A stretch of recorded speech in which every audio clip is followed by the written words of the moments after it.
The most embarrassing Facebook files revelation? The press exposed as censors.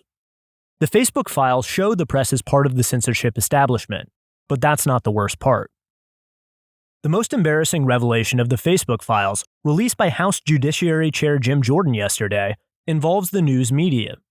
In one damning email, an unnamed Facebook executive wrote to Mark Zuckerberg and Sheryl Sandberg, "We are facing continued pressure from external stakeholders, including the White House and the press, to remove more COVID-19 vaccine discouraging content.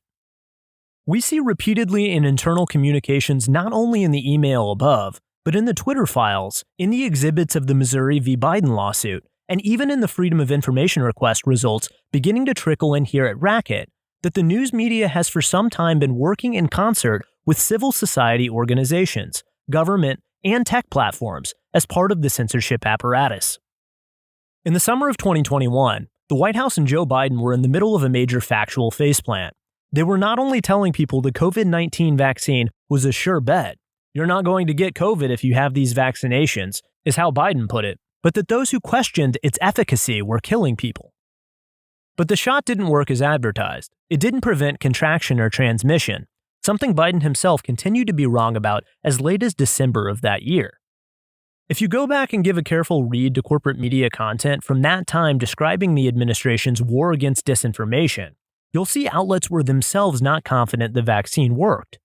Take the New York Times effort from July 16, 2021. "They're killing people. Biden denounces social media for virus disinformation." You can see the Times tiptoeing around what they meant when they used the word disinformation.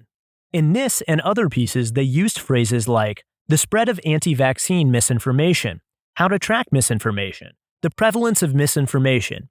Even Biden's forceful statement capped weeks of anger in the White House over the dissemination of vaccine disinformation, but they repeatedly hesitated to say what the misinformation was.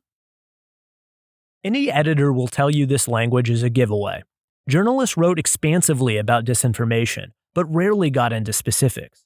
They knew they couldn't state with certainty that the vaccine worked, that there weren't side effects, etc., yet still denounce people who asked those questions.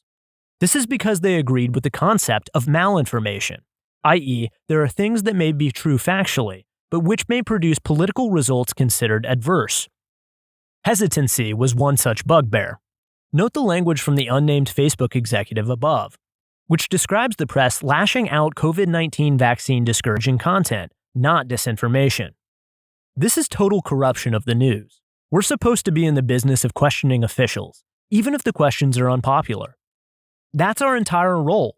If we don't do that, we serve no purpose, maybe even a negative purpose. Moreover, think of the implications. News outlets wail about disinformation when they're aware the public has tuned them out. When people don't listen to reporters, it's usually because they suck. You can do the math as to why the current crop embraces censorship. A more embarrassing outcome for our business would be hard to imagine. Thanks for listening to the audio version of this article. For more, visit racket.news.